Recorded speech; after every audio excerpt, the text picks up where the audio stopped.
Okay. Good afternoon. Good evening, everyone. This is Steve Landau and Julie Stark from EmbRace Tucson. Embrace your inner athlete. Today's guest is Jeff Commings from Dolphins of the Desert Swimming Academy. Jeff is my swim coach as well. A little bit about Jeff. He is a swim commentator for USA Swimming's Deck Pass Live, which you can find on NBC Sports. And he's also a very well-rounded human being. He's an author, written his own autobiography. He's a podcaster, and he is athletically quite accomplished. A lot of people, some might not know about Jeff outside of the swimming world. He's an 8-time NCAA All-American at the University of Texas. He was a USA Swimming national team member, 3-time Olympic trials competitor, and he holds many, many masters, national and world records. And personally, he's my swimming guru that I go to learn how to become a better swimmer. So welcome to you, Jeff. Thanks for being with us today. Yeah, thank you, Steve, and thank you, Julie. We appreciate it. So we're just going to ask you a few questions about the new abnormal, as I like to call it, what we're living through right now. So we're just going to find out about your physical and mental state. Tell us how your life has been altered in the new world we're living in. Well, at first, I felt like my life wasn't going to change too much because I was so focused on how, at least from an athletic standpoint, how the elite athletes were going to have to cope with this because they weren't going to have meet, and how this was going to affect them if the Olympics went on as planned, which was the initial suggestion, and how they were going to react. And then once it was talking about being postponed, if it was going to be postponed till the fall or next year. So I tended to think outwardly and not too inwardly about how it would affect me, because I was very happy, or generally happy, that I'm still able to work, still able to work and teach swim lessons, and so I've been very blessed with that. So I wasn't really affected until they announced that the U.S. Masters National Championships was going to be canceled, which is going to be happening actually in about 2 weeks. And that really affected me because I had really been training hard for that meet and wanted to have some really good performances, had some really big goals that I wanted to meet. And to have that taken away kind of made me understand what the elite athletes were going through when they had the Olympics snatched away from them for 2020. And it was basically a couple of days of, okay, well, what do I do now? I don't have anything on the immediate horizon. And I'm not the type of swimmer who just likes to get in the pool and just swim back and forth for fitness. It just doesn't work for me. I get mentally drained quickly if I'm trying to just swim just for my fitness. I always have to have a goal of competition ahead of me. So without having that, the first couple of weeks of just being in the pool were a little difficult because I just didn't have any motivation. I just would get to about 1,500 yards and be like, yeah, that's enough for today. And then I was like, well, I know I'm going to have competition in the future, so I should keep up my intensity. And I've been able to do that. I still am very, very lucky to have access to a pool where I can swim about 4 times a week. It's not of any major intensity, but I try to keep my swimming fitness up. The only part of this that is abnormal in my life is I don't have access to a gym. And it's funny, I used to hate going to the gym. Absolutely did not like it. It was twice a week, and I always had to think, I don't want to go to the gym, but I have to do it if I want to be the type of athlete that I want to be. And now having that taken away, I'm actually kind of itching to get back to the gym because, as I said, I feel like I've lost some muscle mass. I've lost some strength in the pool. So I've had to really kind of think of alternate ways to try to keep my strength up, but it's not the same. It's not as easy. And so that's the only thing that I kind of feel like has been taken away from me in my own bubble of my life. Gotcha. Julie had a question for you. Hi, Jeff. I don't think you know me that well. I have introduced myself to you on the pool deck before. You might know me as the race director for the Oro Valley Sprint Triathlon. And I have trained with one of your coaches, Jeff Glasser, and I mean, he was my lifesaver. I have to share a story with you. So I did some research on you because I only know the other Jeff. I don't know the new Jeff. And I learned that your forte is the breaststroke. That's like, Yes. you know, you're 12 years old and you're winning these competitions in breaststroke. I was in 3rd grade, 9 years old. I was on a swim team and I was the backup swimmer for the breaststroke. And the girl didn't show. So I had to go in and I begged, cried, pleaded, please don't put me in, coach. Please don't put me in there. And my father told me later on that he watched a young girl going down the lane and I was so far behind. People were finished and I was still trying to get to the other end of the pool. Oh, no. So I admire you that you can do that because I know I cannot. So I just think it's amazing when I watch people do the breaststroke. It's so beautiful. It is just, you guys make it look so easy and smooth and beautiful. So kudos to you. Well, thank you. And sometimes it's not as easy as it looks. Yeah, that's the truth. Thank you. Thank you for trying to make me feel better. So you kind of answered a lot of the question I was going to ask was, you know, how does this affected you physically and mentally? And it sounds like you're getting to swim 4 days a week, but going to the gym, you're missing out on that. And that, you know, does play with someone's head. You start to think, oh my gosh, you know, I'm losing fitness. I'm losing fitness. I suspect somebody like you probably haven't lost the fitness that you think you have. Correct me if I'm wrong, but you seem to me like you're on top of your game no matter what. Well, it's interesting, Julie, because I have been swimming, and when I do just kind of like my easy swimming, I know how many strokes it takes to get across the pool. And it's not taking the same number of strokes. Like, for example, take me on an easy swim, it'll take me 11 strokes of freestyle to get to the other end of the pool. And just by example, today it took me 12. And so that's a big barometer for me of, okay, I have to take more strokes to go at the same speed, which is not a very efficient thing to do. So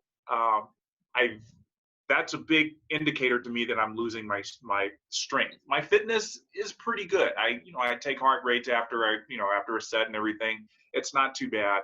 But the big barometer for me, and it's a very big indicator for me more than anything, is if I'm going a certain pace or going a certain intensity and I'm taking more strokes, it means I'm not as efficient or not as strong.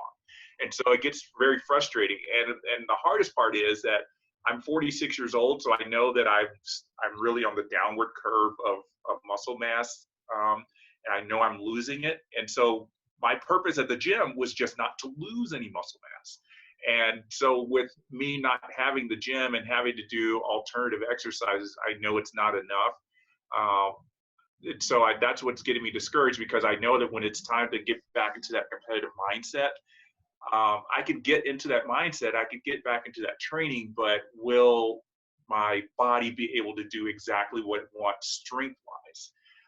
So that's what's going through my head right now of can I get it back quickly? That's the only question I have. Well, let me follow up on that too, Jeff, about, you talked about thinking outwardly, and I have the same. I saw an interview with Katie Ledecky recently, and she was talking about not swimming. It's very different. I'm going to combine a few questions here. What effect do you think this will have on professional swimmers and triathletes, and how hard will it be for them to regain their typical pace and speed? Well, the big thing for a lot of athletes is, like I said, I'm very fortunate to have access to a pool, is a lot of them don't have pool access. And yes, they can go out and they can run, and maybe they have home gyms, or maybe they could go to a friend's house and use some barbells or whatever. But if you don't have one part of your training, whether it be dry land or in the water, you're not going to be the same person when everything gets back to quote unquote normal. Something's going to be missing. And it's going to be very, very difficult for athletes. And it's a great thing that they moved the Olympics to 1 year from now, in July 2021. And so I'm really happy about that, but it's going to take a long time for athletes to get back into it. Even when they're in their 20s, it's not as easy to just jump back in the water and in 2 days they feel like they're back in shape. It's not always that easy. So the big thing is to not rush it. Don't just say, okay, I can get back in the pool. I've got a race at 6 months from now. I've got to get going back to where I was by the end of this week. It's not going to happen, especially for those of us who are adults and you know, maybe over 30. It doesn't happen as quickly. So you just have to tell yourself to take your time. It will come back. Everything's going to come back. Maybe not at the speed that you want, but it will come back. And just if you try to overdo it too quickly, you can get injured, obviously, and that's just going to take you back 5 steps. So that's the one thing I'm trying to tell myself is that, you know, when the gyms open up and I can go back to the gym, don't go there and try to, you know, bench my body weight in order to get my muscle mass back, because then I'm not going to be able to lift my arms over my head. As far as triathletes, I do coach triathletes, just the swimming part. And I've been in conversation with a lot of them, and they're biking normally, they're running normally. And their question is, you know, when am I going to get my swimming fitness back? And I said, you're already fit, but you're just going to lose your feel for the water for a while. And it's always going to be tough. But I told them, take your time, don't rush it. It will come back if you just be patient. And it'll happen when you least expect it. That's the best part is you wake up one morning, you get in the water and be like, hey, I feel back to normal. And then the endorphins start to rush in and you start to feel good about yourself again. How long that's going to take, I really don't know. It just depends on the person. And again, it depends on how much you're doing right now in terms of fitness and dry land training. That really is the new abnormal, because nobody has ever lived through something like this. Exactly. Now, we're all fortunate to have good health. Don't let anybody who's watching this think we're complaining about, oh, we don't have our base, we're not fast, we have our health. We're in a lot better position than a lot of people are around this world. So we have that to be thankful for. But it's a good conversation to have. It's interesting information. You know, I think about it all the time because, you know, these professional athletes, I'm far from that, of course, but as a swimmer, you know, we work so hard for very few swim meets during the year. It's not like running, where you can run a 5K, 10K, half marathon any week of the year, any weekend of the year. With us, there's very little meets, so you look forward to those, and it can't get disappointing. And putting in that hard training for a meet that's coming up, you know, like our, you know, state meet, national meet, and it's, you know, you're training 5-6 months in advance of it, and then it's taken away. It can be really upsetting to people. So it can mess with your mind, but I think the best athletes are the ones who can tell themselves to stay focused, stay calm, and control what you can control. And the one thing that I think a lot of people are being able to control is how they're doing their dry land. I was watching some videos by Caleb Dressel, who's a multi-world champion and world record holder in swimming. And he's still out there doing the exact same weight training program that he's been doing. He's been very fortunate to be able to do that.